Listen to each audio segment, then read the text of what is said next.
Hey, ladies and gentlemen, welcome. Let's see if the clock is rolling, ticking off. Okay, I'll take these off for a while. Today is my third walk and talk for 70's music, and I want to talk about something that's actually the 60's music, but I didn't become too musically aware until the 70's, and the Beatles were just wrapping up, but I was just becoming aware of them, so it was very much part of my 70's experience. But and now I have an Abbey Road t-shirt somewhere. I couldn't find it, but I have this one that my daughter got me, Meet the Beatles. I like it too. I get a lot of comments on it. Go to Costco and the old timers, well, not all, but will chime in and say how much they enjoy seeing that t-shirt and how much they like that picture of the Beatles. But I want to devote this talk to the Beatles, and I apologize. I'm having to walk on the steep incline because my wife is going to meet me at the top. She's going to drive at the top of the street, and then we're going to walk together. So when we're together, I can do these videos. But anyways, like I said, the Beatles was just, and it's so big. It's hard to imagine another group being that big these days. It's so fragmented. We all had a kind of a common experience back then, you know, but everything's kind of fragmented, and you have artists that one person may like, the other person had never even heard of. So it wasn't like that in the 60s and 70s. But in my household that I grew up in, I didn't own it, but we had the Beatles' second album, and then later on, I can't remember which sibling got it, probably, we had Sgt. Pepper.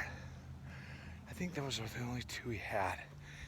And oh man, I love those so much. And those were the ones that got me motivated at about, like I said, I was probably 12 years old maybe. So that would have made me, it would have been probably 1973, 1974, somewhere around there. And on Easter, we didn't have a habit of getting Easter gifts. Like I said before, for whatever reason, my parents bought me Abbey Road. And I just loved those melodies, and particularly on, well, even on Sgt. Pepper, there was kind of a, didn't they have a bunch of, no, I guess it was more an Abbey Road, kind of medley songs, short little songs that kind of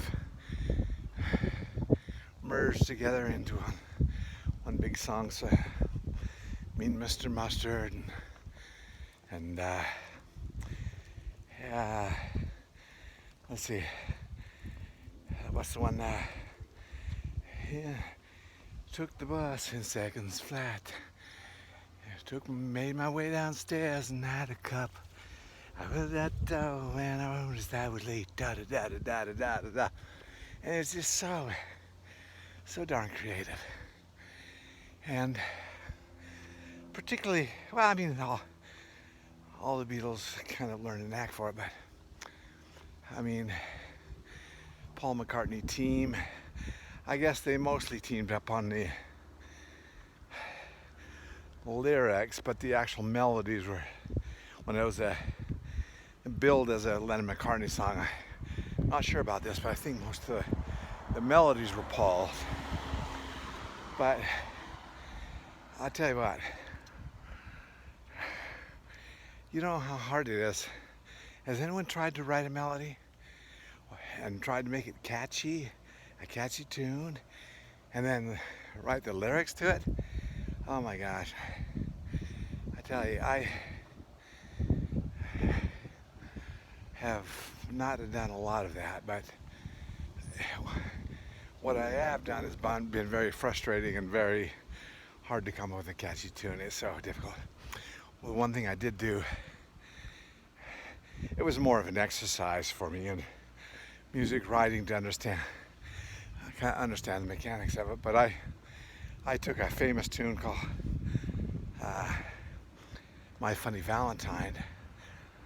I turned the melody upside down. I did the chord progressions in reverse. When I say in reverse, not front to back, but front. If the first chord was anyways, in the song, the first chord is a minor. I decided to make it a major, so I went the opposite with those, right? And if it went up a major third to a 3 chord, I went down a major third to the 6 chord. You know, that kind of activity, just to get a chord progression, and then, and then the melody. And it kind of sounded not too bad, but that's the only real song I've ever written. I called it Unfunny Valentine because the lyrics were about this I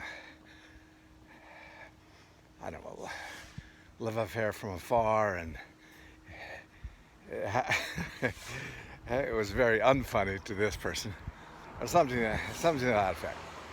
And so I took the Funny Valentine, made it Unfunny Valentine, and the song didn't turn out too bad, but still, it's just, you know, as far as songs go, it's not very memorable.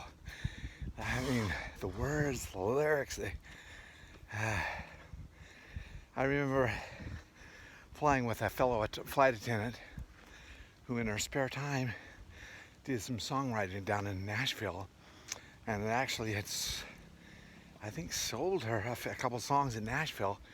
I'm not sure if they were ever recorded or not, but I said, will you take a look at my lyrics and see what you think? She made a few suggestions, but I tell you, writing lyrics is not an easy job. And I love the old show tunes, you know, Gershwin and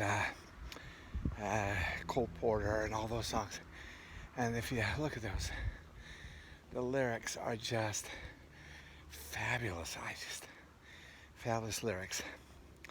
So what I'm trying to point, even though this is the 70s walk and talk, I just want to point out what a skill it is to write memorable lyrics, and then to write a memorable tune with a nice hook that is memorable and you can sing along to it. That, my friends, is a skill that is not easily achievable. And you know, by comparison, in Japanese pop music, my wife enjoys Japanese pop music as well, but it's interesting that some of those guys basically admit to ripping off a Beatles song. You know, when I say ripping it off, you know, it doesn't sound anything like that. It has a similar quality about it, but you know, so you got, and that's a good way to learn songwriting, as far as I'm concerned. You know, first just start with the people who do well and kind of take one of their songs and try to use the basic building blocks and write something of interest, but it's not easy. And I don't know how the Beatles did, but so many memorable tunes that we can all sing along, and it's been, what, 60 years now? 60, 70 years? No, not 70, 60 years. Oh my gosh. So, the Beatles just had some superb talent, and for whatever reason, nice, 10 minutes now. we're getting near the top, so my wife should be driving up here pretty soon. But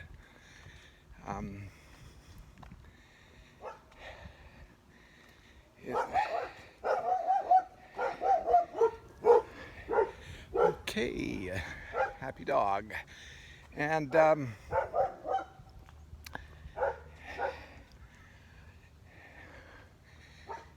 a testament to the Beatles' talent is just how many times their songs have been redone, rehashed, and covered by so many artists. Those songs are just timeless.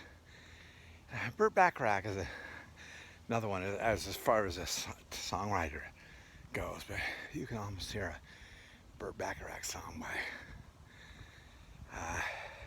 from a mile. You can spot that a mile away. But there's just something about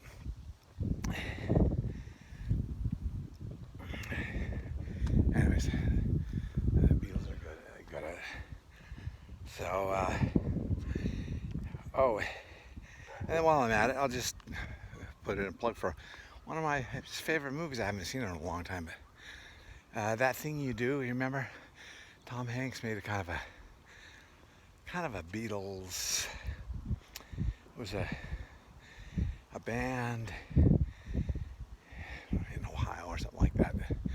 Finally, it became popular and got their record on the radio and became a popular band. Oh, there's my wife. There's my wife. Okay, so this is good timing. But anyways, even those songs that were obviously written in that same style, man, they are so good and catchy. Whoever they had write those songs. That thing you do.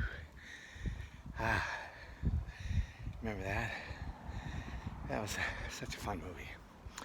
Anyways, good time to be alive, 60s and 70s. But primarily I came to my, to